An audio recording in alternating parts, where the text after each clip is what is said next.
नीतीश कुमार ने दिया इस्तीफा, साथ ही साथ सरकार बनाने का भी दावा किया पेश। बीजेपी की नहीं चल पाई कुछ भी, हो गई नतमस्तक। दोस्तों नमस्कार, मैं हूं आपका दोस्त एसके चौधरी। आखिर एक बार फिर से जहां पर इस बार 2025 में दूसरी पार्टी बनकर उभरी जदयू की ही चली।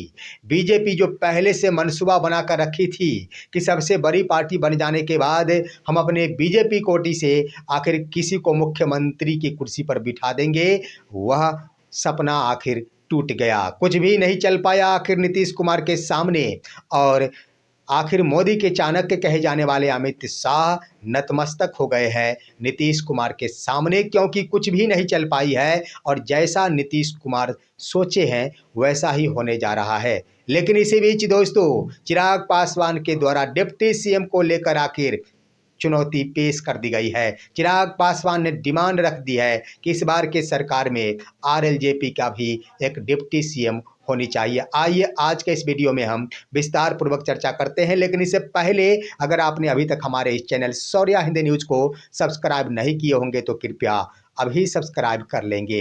दोस्तों, मुख्यमंत्री नीतीश कुमार एक बार फिर से बनने जा रहे हैं। 10वीं बार वो शपथ लेंगे, लेकिन इससे पहले बीजेपी की वो तमाम चालें फिसड्डी साबित हो गई। यहाँ पर देखेंगे तो सरकार का गठन तो यहाँ शपथ ग्रहण 18 नवंबर तक ही हो जानी चाहिए थी, लेकिन आखिर 2 दिनों का इंतजार शायद बीजेपी की ओर से सरकार बनाने के लिए की गई हो। लेकिन आखिर नीतीश कुमार भी कम बड़े खिलाड़ी नहीं निकले। एक तरफ उन्होंने एक हाथों से अपना इस्तीफा सौंपा, तो दूसरे हाथों से उन्होंने आखिर सरकार बनाने का दावा भी पेश किया। लेकिन बड़ी बात कि आखिर अमित शाह जो आखिर पटना में आने वाले थे, नीतीश कुमार से मिलने वाले थे, बिना आए हुए ही उन्हें नीतीश कुमार को विधायक दल का नेता चुनना पड़ा। आइए दोस्तों, मैं बता देना चाहूँगा कि आज सुबह ही सबसे पहले जदयू की ओर से विधायक दल की बैठक हुई, जिसमें नीतीश कुमार को नेता चुना गया। उसके बाद 11:30 पर बीजेपी के विधायकों की बैठक हुई।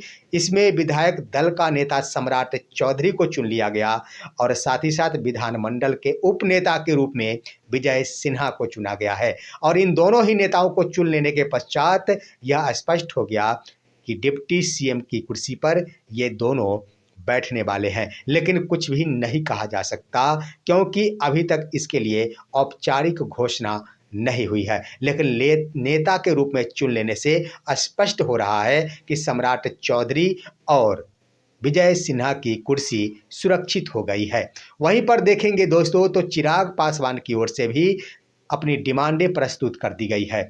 उनकी ओर से जहां 19 सीटें हासिल कर इस बार एक बार फिर से झंडा लहराया गया, तो सरकार में शामिल होने के लिए मंत्रिमंडल के बाद उन्होंने डिप्टी सीएम के लिए भी मांग रख दी है। चिराग पासवान की पार्टी आरएलजेपी का कहना है कि सरकार में हिस्सेदारी के रूप में मंत्रिमंडल में तो मुझे 2 सीटें चाहिए ही, जो कि स्पष्ट भी हो रहा है और एनडीए की ओर से ये खुलासा भी हो रहा। परंतु इन 2 मंत्रालय के पश्चात आरएलजेपी की एक डिप्टी सीएम भी होनी चाहिए। यानी स्पष्ट रूप से कह दिया गया, चिराग पासवान ने डिमांड रख दी कि हमारी पार्टी से एक डिप्टी सीएम अगर हो तो हिस्सेदारी सरकार में हमारी बन जाएगी। वैसे मंत्रालय हो जाने के बाद भी आखिर यहाँ पर निश्चित रूप से हिस्सेदारी बनेगी, लेकिन डिप्टी सीएम के मांग किए जाने के पश्चात उनकी पार्टी की आखिर बड़ा नाम होगा, विस्तारीकरण होगा, छवि बनेगी। मेरा मानना है और खबरों में भी ये बातें चल रही है कि चिराग पासवान अपने जीजा अरुण भारती को प्रमोट करना चाहते हैं।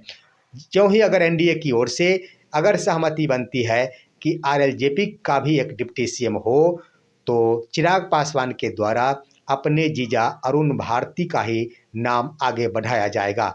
वहीं पर देखेंगे दोस्तों, तो एनडीए विधायक दल की भी बैठक हुई। दोनों दल बीजेपी और जदयू की ओर से जब विधायक दल के नेता का चुनाव हो गया, उसके बाद शाम में एनडीए की ओर से विधायक दल की बैठक हुई, जिसमें एनडीए के यानी बीजेपी और जदयू के तमाम 202 विधायक बैठे और इकट्ठा हुए। सभी ने एक शुरू में ही नीतीश कुमार को एनडीए विधायक दल का नेता चुन लिया और उनके नाम पर समर्थन जता दी। इस आधार पर एनडीए विधायक दल का नेता चुने जाने के बाद यह स्पष्ट हो गया कि वो मुख्यमंत्री के रूप में रहेंगे और शपथ की प्रक्रिया में भाग लेंगे। ज्यों ही आखिर उनके नामों का समर्थन मिला, एनडीए की ओर से विधायक दल के नेता के रूप में नीतीश कुमार चुने गए। सीधे ही वो राजभवन पहुंच गए। वहां पहुंच जाने के बाद सबसे पहले उन्होंने अपना इस्तीफा सौंप दिया और इस्तीफा सौंपते ही राज्यपाल के सामने उन्होंने सरकार बनाने का भी दावा पेश कर दिया। इस आधार पर दोस्तों 20 नवंबर 2025 को पटना के गांधी मैदान में 1:30 पर यह शपथ ग्रहण का कार्यक्रम आयोजित किया गया है, जिसमें सबसे बड़ी बात यह है कि 2 मंच बनाए गए हैं। आखिर यह स्पष्ट नहीं हो पा रहा है कि 2 मंच क्यों बनाए गए हैं, लेकिन ये बात सही है कि इस कार्यक्रम में प्रधानमंत्री नरेंद्र मोदी भी उपस्थित रहेंगे, 11 राज्यों के मुख्यमंत्री भी उपस्थित रहेंगे और 150 से ज़्यादा मेहमानों को भी इस शपथ ग्रहण कार्यक्रम में सम्मिलित होने के लिए आमंत्रित किया गया है। तो 2 मंच होने का मतलब हुआ, एक मंच पर प्रधानमंत्री रहेंगे, दूसरे मंच पर मुख्यमंत्री का यह शपथ ग्रहण का कार्यक्रम होगा। वहीं पर ये सूचनाएं प्राप्त हो रही है कि देर शाम अमित शाह लौटेंगे पटना लौटने के उपरांत मुख्यमंत्री के रूप में शपथ लेने वाले नीतीश कुमार के साथ उनकी मुलाकातें होगी, जिसमें आखिर मुलाकात के क्रम में चिराग पासवान के डिमांड डिप्टी सीएम पर चर्चाएं होगी। साथ ही साथ मंत्रालय को लेकर आखिर कितने मंत्रालय किनकी ओर से इस बार शपथ ग्रहण की प्रक्रिया में शपथ लेंगे, ये स्पष्ट हो सकेगा। जहां तक सूचनाएं प्राप्त हो रही है कि फिलहाल 8 मंत्री दोनों ही दलों की ओर से शपथ ग्रहण में सम्मिलित होंगे, यानी बीजेपी के 8 मंत्री और जदयू के 8 मंत्री फिलहाल नीतीश कुमार के साथ ही मंत्री मंडल के रूप में शपथ ग्रहण करेंगे, मंत्री के रूप में शपथ लेंगे और शेष बाद बाकी आगे चलकर आखिर शपथ ग्रहण यानी मंत्री बढ़ाया जाएगा। तो इस आधार पर कह दिया जाए दोस्तों, तो जो भी नीतीश कुमार की ओर से सोचा गया वो पूरा हो गया। यहाँ पर अमित शाह कह रहे थे कि मैं आऊँगा उसके बाद सब कुछ होगा, परंतु उनके आए बगैर ही एनडीए विधायक दल का नेता नीतीश कुमार को चुन लिया गया। उन्होंने सरकार बनाने का दावा भी पेश कर दिया गया। अब एक मुद्दा अटक चुका है स्पीकर पद का, उसके बाद है गृह विभाग का, तीसरा है वित्त विभाग का। तो 3 ऐसे मुद्दे हैं। स्पीकर पद के लिए बीजेपी अपने स्तर से प्रेम कुमार का नाम आगे कर रही है। बीजेपी के प्रेम कुमार स्पीकर बन सकते हैं, लेकिन जदयू की डिमांड है कि जदयू का ही स्पीकर रहे, यहाँ पर इसमें कोई समझौता ना हो। साथ ही साथ डिप्टी सीएम की बातें हो गई, स्पष्टता ये नहीं हो पा रही है, लेकिन खबर ये भी आ रही है कि इस बार 3 डिप्टी सीएम हो सकते हैं बिहार में।